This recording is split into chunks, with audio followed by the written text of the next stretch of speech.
Monday morning hits and you are ready. You've sketched out a plan to overhaul your life. 3 hours of studying, an intense daily workout, maybe finally learning that new language.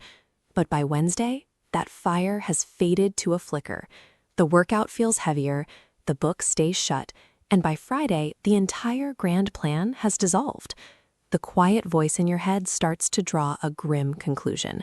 You tell yourself you lack discipline, or that real success is reserved for people born with a different kind of drive. That voice ignores how the brain actually processes effort.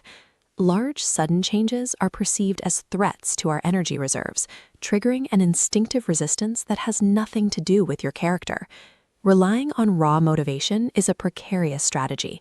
Motivation is a temporary emotion, not a reliable system. To build lasting change, you have to bypass that emotional resistance entirely. When you plan a 3-hour block of intense work, your brain registers cognitive burden and actively fights you to conserve resources. If you reduce that commitment to just 15 minutes, the calculus shifts. That time span is so small, your brain's alarm system never goes off. The heaviest friction point in any task is the act of sitting down to start.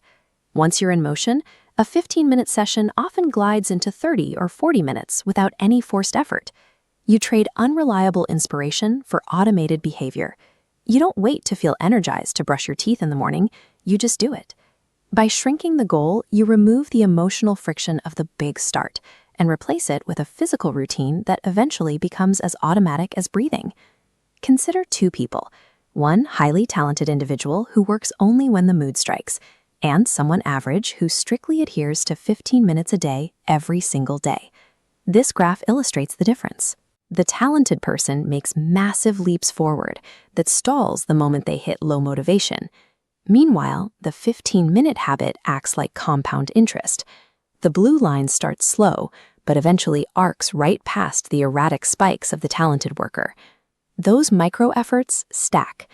A quarter hour of daily reading or practice builds your confidence and refines your skills, steadily closing the gap between your current reality and your ambition.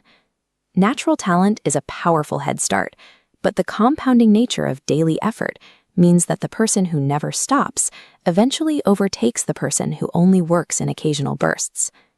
Most approaches to self-improvement fail because they focus on external results, like a specific grade or a number on a scale, without ever addressing who we are internally. Every single time you sit down for your 15 minutes, you are casting a psychological vote for a new self-perception. You stop telling yourself, "I am trying to read more," and you transition into a new state of being. You become a reader.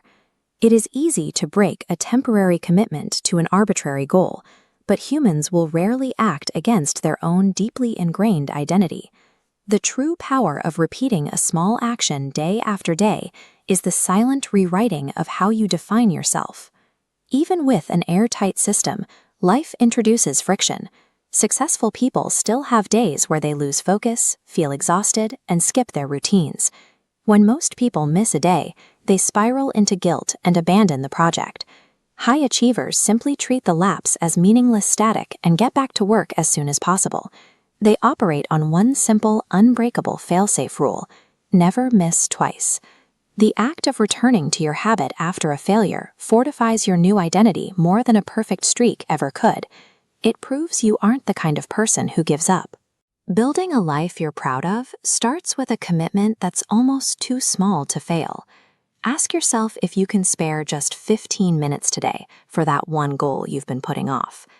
Changing your life doesn't require conquering the entire mountain this afternoon. It only requires the willingness to take one step forward tomorrow.